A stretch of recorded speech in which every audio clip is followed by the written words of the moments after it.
Hello friends, आज हम पढ़ रहे हैं प्राणी जगत फोर्थ चैप्टर। हमने पिछली क्लास में फोर्थ चैप्टर स्टार्ट कर लिया था। हमने पिछली क्लास में पढ़ा था प्राणियों की 10 लाख से अधिक जातियां ज्ञात है, यानी कि 10 लाख से अधिक प्राणियों की संख्या ज्ञात हो चुकी है तथा इन प्राणियों को प्राणी जो संघ हो गया, प्राणी जो जगत है यानी कि एनिमेलिया किंगडम, इसको हमने 11 संघ के अंदर रखा गया है। हमने 11 संघ के बारे में पढ़ा था। पोरीफेरा, टीनोफेरा, प्लेटीहेल्मिन्थीज, एस्केल्मिन्थीज, हेमिकोडेटा, कोटरा, यानी कि हमने 11 संघ के बारे में पढ़ा था। ये सबसे पहले हो गया जो जगत हो गया, वो तो हो गया प्राणी जगत।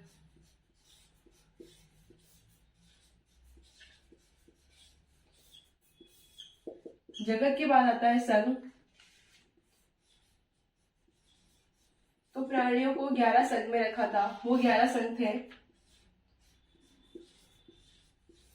पोरीफेरा, दूसरा सिलेंट्रेटा,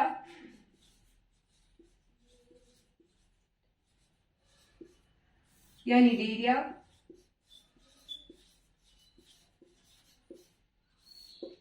तीसरा था टीनोफोरा,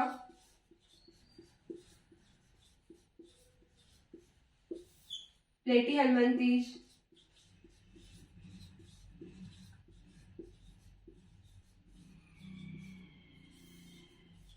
एस्केल्मिन्थीज,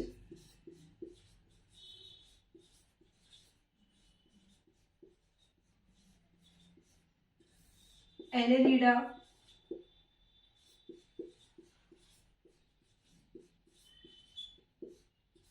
आर्थ्रोपोडा,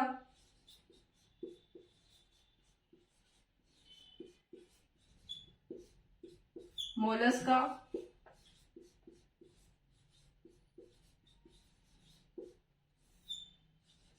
इकाइनोडर्मेटा,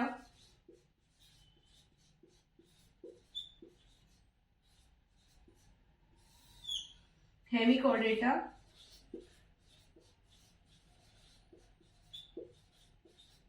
तथा लास्ट था 11 कोडेटा।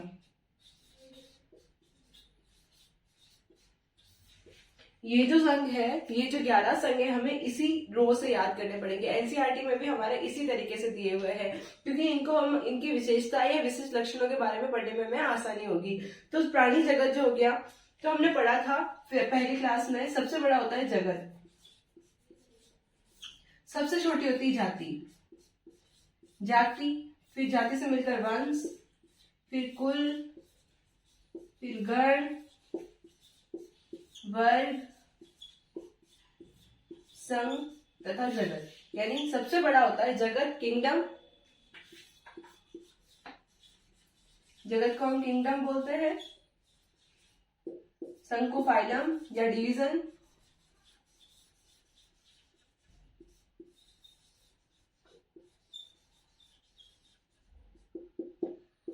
वर्ग को क्लास,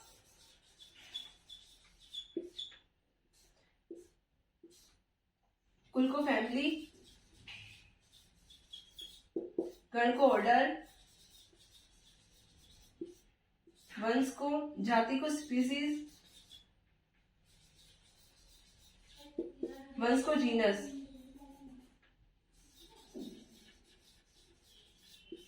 यानी हमें इंग्लिश में भी याद करना है कि सबसे बड़ा होता है जगत, सबसे छोटी होती है जाति, यानी कि जो जीवों की सबसे छोटी इकाई होती है वो जाति कहलाती है। तो जाति से मिलकर वंश बनते हैं, वंश से कुल, गण, वर्ग, संघ तथा जगत मिलते हैं। तो हम अब पढ़ रहे हैं प्राणी जगत के बारे में। हमने सबसे पहले मोनेरा, प्रोटिस्टा, फंजाई के बारे में पढ़ा था तथा प्लांटी के बारे में पढ़ा था। इस चैप्टर में हमने प्राणी जगत स्टार्ट किया था। प्राणी जगत जो सबसे बड़ा होता है उसके 11 संघ होते हैं। 11 संघ कौन से? Porifera, Coelenterata, Ctenophora, Platyhelminthes, Aschelminthes, Annelida, Arthropoda, Mollusca, Echinodermata, Hemichordata तथा कोडेटा हमने पढ़ा था। हमने पढ़ा था कि इनके वर्गीकरण का आधार क्या क्या था, यानी कि इन संघों में इनका वर्गीकरण किस आधार पर किया गया। तो हमने पढ़ा कि इनका वर्गीकरण कोशिकीय संगठन के आधार पर, शरीर संविधि के आधार पर, शरीर संगठन के आधार पर, पाचन तंत्र, परिसंचरण तंत्र यानी रक्त परिसंचरण तंत्र या परिसंचरण तंत्र, पाचन तंत्र तथा जनन तंत्र के आधार पर हमने इनका वर्गीकरण किया था। तो हमने इसमें पढ़ा था कि कोशिकीय प्रकार का जो संगठन होता है शरीर का, यानी सबसे छोटी होती है कोशिका, कोशिकाओं से जो मिलकर शरीर का संगठन बना होता है वो पोरीफेरा में होता है। सिलेंट्रेटा तथा टीनोफोरा में, सिलेंट्रेटा को ही हम निडेरिया भी कहते हैं, सीलन टेट्रा तथा टीनोफोरा में जो शरीर का संगठन होता है वो उत्तक प्रकार का होता है।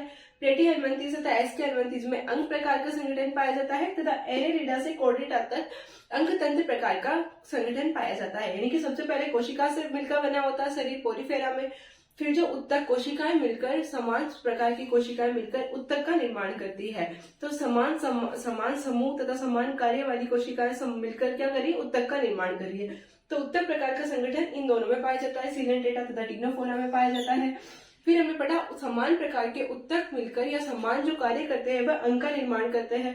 तो अंग प्रकार का शरीर संगठन पाया जाता है प्लेटी हेलमिंथेस तथा एस्के हेलमिंथेस में, तथा एनेलिडा से कॉर्डेटा तक का जो शरीर संगठन पाया जाता है वो कॉर्डेट्स में पाया जाता है। तो कॉर्डेट्स से एनेलिडा से कॉर्डेट्स तक का जो शरीर संगठन पाया जाता है अंग तंत्र प्रकार का होता है। अंग तंत्र क्या होता है, जैसे हमारे पाचन करना है शरीर में, तो इसमें मुख, आहार नाल, ग्रसनी, ग्रशिका, आमाशय सबकी आवश्यकता होती है तथा सभी समान ही कार्य करते हैं कि भोजन का पाचन कर रहे हैं। तो जो अंग तंत्र ये सारे अंग मिलकर एक तंत्र का निर्माण कर रहे हैं। तो इस प्रकार का जो अंग तंत्र पाया जाता है वो एनेलिडा से कॉर्डेटा तक में पाया जाता है। फिर हमने पढ़ा था कि सम्मिति के आधार पर इनका वर्गीकरण किया गया है। इन संघ का वर्गीकरण जो किया गया था प्राणियों का वो सम्मिति के आधार पर किया गया है। तो सम्मिति के आधार पर असम्मित प्राणी होते हैं, अर्यसम्मित प्राणी होते हैं और द्विपार्श्व सम्मित प्राणी होते हैं। तो हमने पढ़ा था कि असम्मित प्राणी किसे कहते हैं, जिनका शरीर केंद्रीय अक्ष से गुजरने वाली रेखा जो भी हो को दो भागों में विभाजित नहीं कर सकता है। यानी दो भागों में तो विभाजित कर लेगा लेकिन दो समान भागों में विभाजित नहीं कर सकता है, वो असम्मित प्राणी कहते हैं। तो असम्मित कौन से प्राणी होते हैं, पोरीफेरा। पोरीफेरा के जो सदस्य होते हैं इनको हम स्पंज भी कहते हैं, और पोरीफेरा के जो सदस्य होते हैं वो असम्मित प्राणी होते हैं। उसके बाद हमने पढ़ा था असम्मित अर्यसम्मित किसको कहते हैं, केंद्रीय अक्ष से गुजरने वाली रेखा जो दो समान भागों में विभाजित कर लेती है उसको हम अर्यसम्मित कहते हैं। यानी सीलन टेट्रा निडेरिया में ये अर्यसम्मिति पाई जाती थी। उसके बाद में हमने पढ़ा था द्विपार्श्व सम्मित प्राणी। एनेलिडा से आर्थोपोडा तक के जो प्राणी होते हैं उनमें द्विपार्श्व सम्मित होते हैं, यानी कि जिनका शरीर केंद्रीय अक्ष से गुजरने वाली रेखा जो होती है, केंद्रीय अक्ष से गुजरने वाली रेखा जो दो समान भागों में दाएं तथा बाएं भागों में विभाजित कर लेती, दो समान भागों में विभाजित कर लेती, वो द्विपार्श्व सम्मित प्राणी कहलाते हैं। फिर हमने पढ़ा था प्राणियों को जब हम वर्गीकरण करे थे, वर्गीकरण का आधार पढ़ा था, सम्मिति के आधार पर पढ़ लिया। फिर पाचन के आधार पर पाचन किस प्रकार से होता है, खुला परिसंचरण तंत्र या बंद परिसंचरण तंत्र, हमने वो पढ़ा था कि जिसमें रुधिर जो होता है वाहिकाओं, धमनी, शिराओं या केशिकाओं के द्वारा बहता है तो वह बंद प्रकार का परिसंचरण तंत्र हो गया। खुला प्रकार का परिसंचरण तंत्र जिसमें रुधिर सीधा हृदय से बह जाता है तथा उत्तक तथा कोशिका उसमें डूबी रहती है तो वो खुला प्रकार का परिसंचरण तंत्र कहलाता है। तो हमने खुला परिसंचरण तंत्र पढ़ा था। हमने ये सारी चीजें द्विकोरकी तथा त्रिकोरक प्राणी पढ़े थे, जिसमें मेसोडर्म पाई जाती है वो तो त्रिकोरिक प्राणी हो गए, जिसमें मेसोडर्म नहीं पाई जाती है वो द्विकोरिक प्राणी हो गए। यानी कि जो वह प्राणी जिसमें एक्टोडर्म तथा एंडोडर्म पाई जाती है, यानी बाह्य त्वचा तथा अंत्य त्वचा पाई जाती है, वह द्विकोरिक प्राणी कहलाते हैं। और जिसमें एक्टोडर्म, मेसोडर्म तथा एंडोडर्म यानी बाह्य त्वचा, अंत्य त्वचा तथा मेसोडर्म पाई जाती है वह त्रिकोरिक प्राणी कहलाते हैं। आज हम वर्गीकरण के कुछ आधार के बारे में और पढ़ेंगे। प्रगुहा या सीलोम के आधार पर, खंडी भवन के आधार पर तथा पृष्ठ रज्जु के आधार पर हम प्राणियों का वर्गीकरण पढ़ेंगे।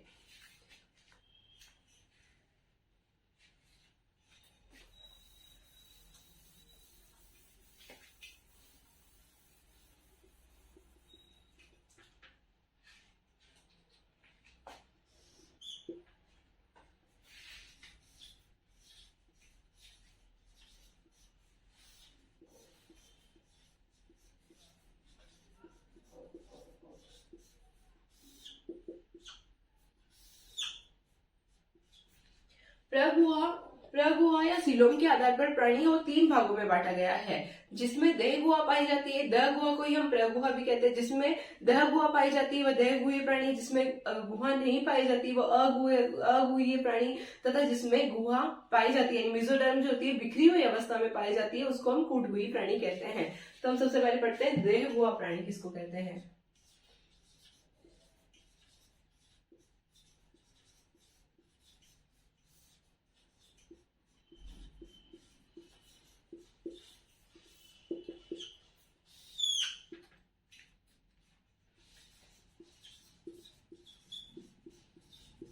वह प्राणी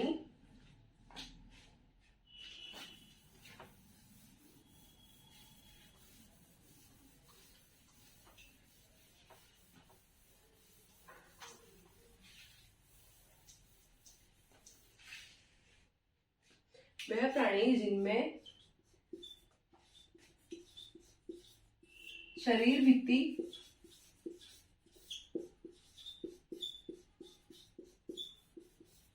तथा आहार नाल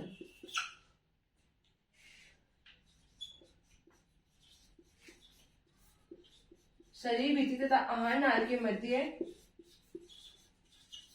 मेसोडर्म पाई जाती है,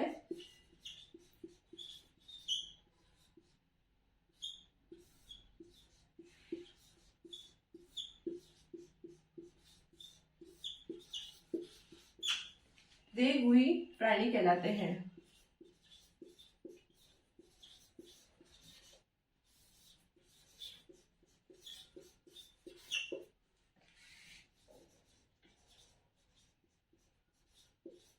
अब इसको डायग्राम के माध्यम से भी समझेंगे कि देहगृही प्राणी किसको कहते हैं, जिसमें वह प्राणी जिनके शरीर भित्ति यानी ये जो शरीर की भित्ति है और ये पाचन तंत्र है। पाचन तंत्र यानी कि ये आहार नाल अमाशय ये सब है और ये शरीर की भित्ति है। शरीर की भित्ति तथा पाचन तंत्र के मध्य मेसोडर्म अगर पाई जाती है, मेसोडर्म अगर इन दोनों के बीच में उपस्थित है तो ऐसे प्राणियों को हम देहगुहीय प्राणी कहते हैं। तथा वह प्राणी जिसमें शरीर भित्ति तथा आहार नाल के मध्य मेसोडर्म बिखरी हुई तथा थैले के समान संरचना के रूप में उपस्थित होती है, इस प्रकार से उपस्थित होती है, तो वह प्राणी कूटगुही प्राणी कहलाते हैं। तथा वह प्राणी जिसमें शरीर भित्ति तथा आहार नाल के बीच में किसी प्रकार की मेसोडर्म अनुपस्थित होती है यानी मेसोडर्म नहीं पाई जाती है, उनको हम अगुहीय प्राणी कहते हैं। तो हमने देहगुही प्राणी के बारे में पढ़ा, अब हम पढ़ेंगे कूटगुही। देहगुही प्राणी के उदाहरण है एनेलिडा से लेके आर्थ्रोपोडा तक।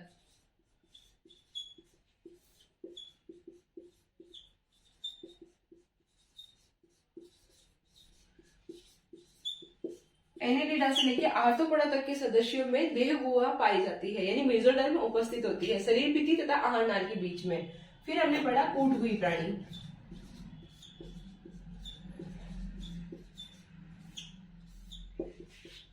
वह प्राणी जिनमें मेसोडर्म जो होती है बिखरी हुई अवस्था में पाई जाती है।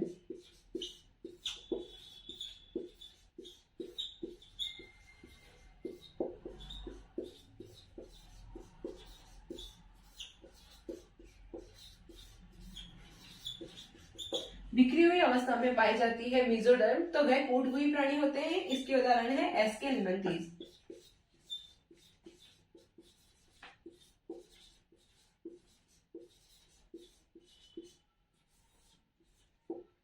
फिर हमने पढ़ा था अगुहीय प्राणी जिसमें गुहा ही नहीं पाई जाती है।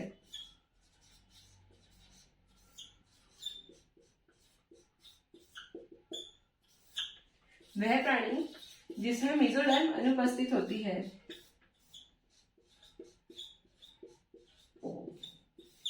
जिनमें किसी प्रकार की गुहा नहीं पाई जाती है।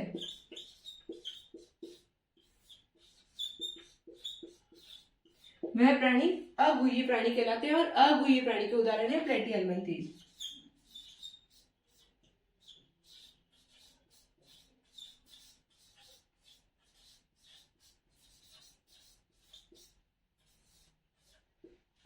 तो हमने प्रगुहा या सीलोम के आधार पर वर्गीकरण को पढ़ा। अब हम इनको डायग्राम के माध्यम से समझेंगे कि देहगुहीय प्राणी का शरीर किस प्रकार से होता है।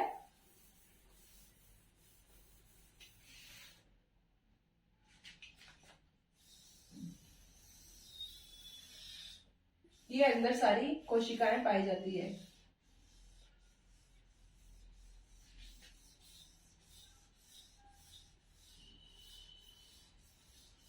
ये एक्टोडर्म कहलाती है। इसमें मेसोडर्म उपस्थित होता है।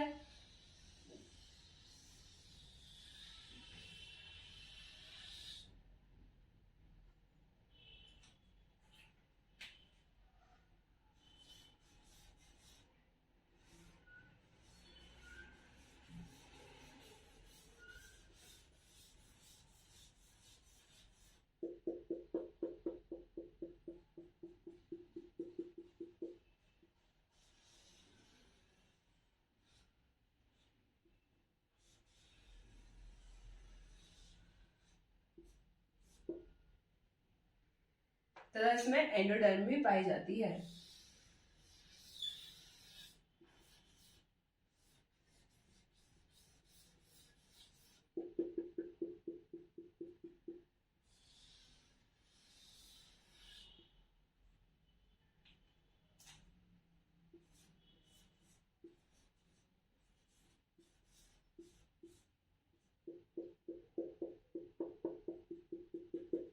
इस प्रकार की जो गुहा पाई जाती है, यानी कि ये जो गुहा होती है वह मेसोडर्म की बनी होती है। ये जो गुहा है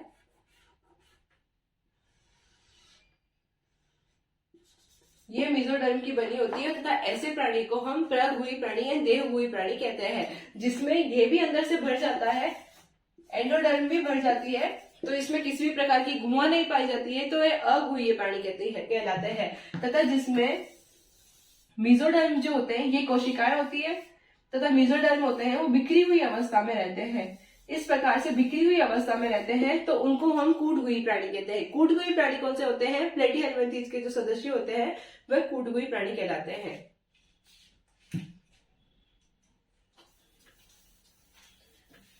हम पढ़ रहे थे प्राणियों का वर्गीकरण, हमने प्रगुहा तथा सीटोम के आधार पर वर्गीकरण पढ़ा था। अब हम पढ़ेंगे कोर्डेटा यानी कि रज्जुकी के बारे में। फर्स्ट रज्जु किसे कहते हैं?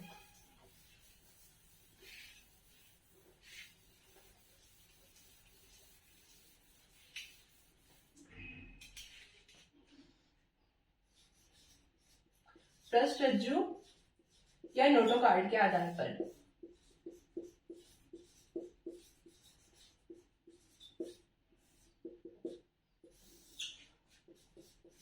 वह प्राणी जिसमें नोटोकार्ड उपस्थित होती है वह नोटोकार्ड या फर्स्ट रज्जु की प्राणी कहलाते हैं। यानी नोटोकार्ड जो होती है भ्रूणीय अवस्था में विकसित होती है तथा पृष्ठ सतह पर पाई जाती है, यानी रीढ़ की हड्डी की जगह पर नोटोकार्ड पाई जाती है भ्रूणीय अवस्था में। तथा जो जिनमें रीढ़ की हड्डी पाई जाती है उनको हम रज्जु की प्राणी कहते हैं। तथा ये जिसमें रीढ़ की हड्डी अनुपस्थित होती है जिसको हम नोट कॉर्डेट्स कहते हैं, यानी इनमें रज्जु नहीं पाया जाता, रीढ़ की हड्डी नहीं पाई जाती है, तो ये भ्रूणीय अवस्था में पाई जाती है नोटोकार्ड।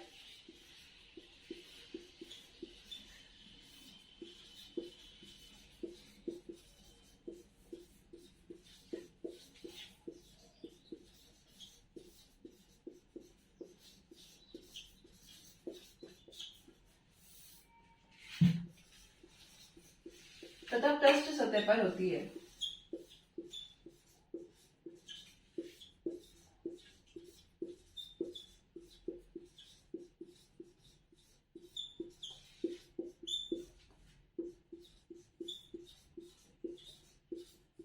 जिसमें रीढ़ की हड्डी पाई जाती है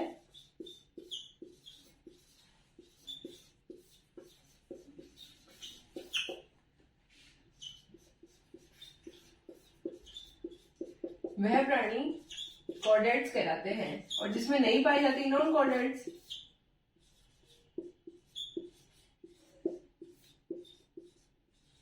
कॉर्डेट्स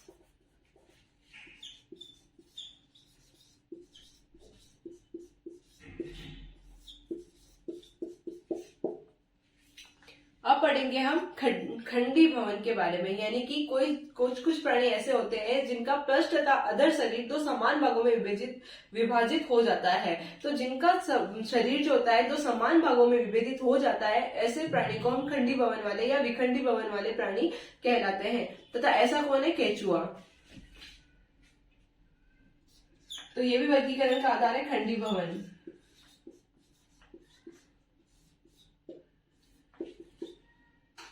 वह प्राणी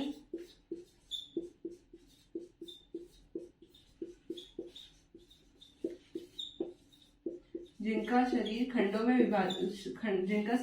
में विभेदित होता है,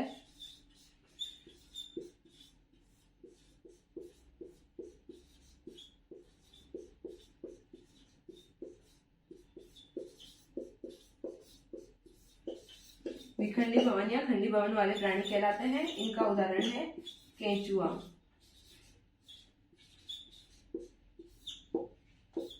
अब हम नेक्स्ट क्लास में पढ़ेंगे एक एक जो संघ है पोरीफेरा, जो Coelenterata, Ctenophora, Aschelminthes, Platyhelminthes, Aschelminthes, Annelida, Arthropoda, Mollusca, Echinochordata, Hemichordata तथा कॉर्डेटा के बारे में एक एक संघ के बारे में हम नेक्स्ट क्लास में पढ़ेंगे।